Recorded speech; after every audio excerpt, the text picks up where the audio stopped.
La leyenda mexicana del hombre lobo. Todo comenzó en invierno de 1993. Comenzaba a anochecer y el frío se notaba cada vez más. Además, había empezado a nevar. El pueblo parecía un pueblo fantasma. Me dirigí a casa de mi abuelo, que estaba alejada de las demás casas, y entonces lo escuché nítidamente. Era un aullido, un tremendo aullido de lobo. Sentí un aliento fétido a mis espaldas. Me di la vuelta y entonces lo vi. Era un tremendo lobo negro. Sus ojos tenían un asesino y sus fauces abiertas buscaban mi cuello. En un instante se abalanzó sobre mí y me tiró al suelo. No podía zafar, tenía mucha más fuerza. Sentí el primer mordisco y después escuché un disparo. Cuando desperté, me encontraba en casa de mi abuelo. Él había sido el autor del disparo. Pregunté por el lobo y mi abuelo me lo enseñó. Allí estaba, muerto. Era un ejemplar tremendo. Quizás su peso llegara a los 70 kilos. Me toqué el cuello. Me dolía la herida que me había producido la terrible alimaña. Mi abuelo me trajo la cena y al poco rato me fui a la cama y me quedé profundamente dormido. Soñé con el tremendo lobo. Me miraba. Sus ojos eran claros y me sentía relajado. Me desperté, no sé a qué hora de la madrugada. Me seguía doliendo la herida del cuello. Me acerqué a un espejo para mirarme y entonces mi sangre se heló en las venas. Me toqué las orejas y me di cuenta que eran puntiagudas. Mis ojos ya no eran azules, sino marrones y oblicuos.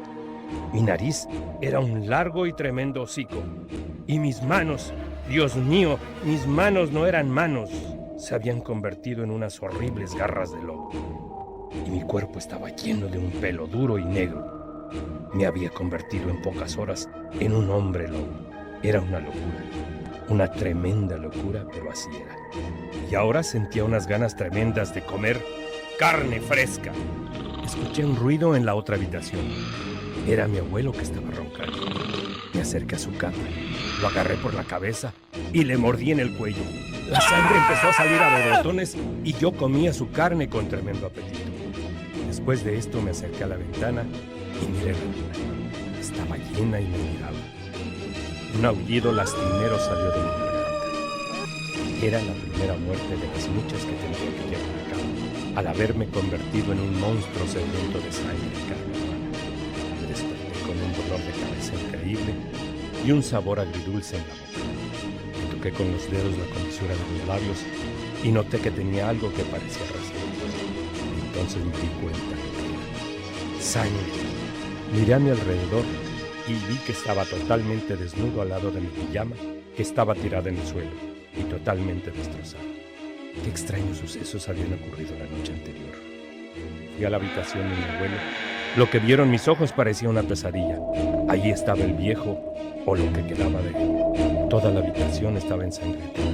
¿Quién había hecho aquella atrocidad? La respuesta no quería aceptarla en mi cerebro. Han pasado ya 2 meses desde aquellos terribles acontecimientos y cada plenilunio se repite el mismo ritual. Debo salir a buscar carne humana. He leído bastante en este tiempo sobre licantropía, esa tremenda enfermedad que me ha convertido en una bestia asesina. En todos los libros dice lo mismo. Al hombre lobo debe matarlo a alguien que lo ame y sienta mucho cariño por él, y debe hacerlo disparándole al corazón una bala de plata o, en su defecto, un cuchillo plateado. Diré también que en este tiempo he conocido a una muchacha. Yo siento verdadera pasión por ella y me parece que ella también siente lo mismo por mí. Dios mío, cada vez que hay una luna llena, debo buscar cualquier pretexto para no verla todo ese tiempo. Es una locura, pero debo decírselo. Debo contarle en lo que me he convertido. Ella lo comprenderá. Será esta noche. Tengo preparado ya el puñal. Esta carta se encontró al lado del cadáver de un joven con un puñal de plata clavado en el corazón. Junto a él, una joven que confesó haber sido la persona que lo había matado. ¿El motivo? Dijo que aquella noche él se había convertido en un hombre lobo.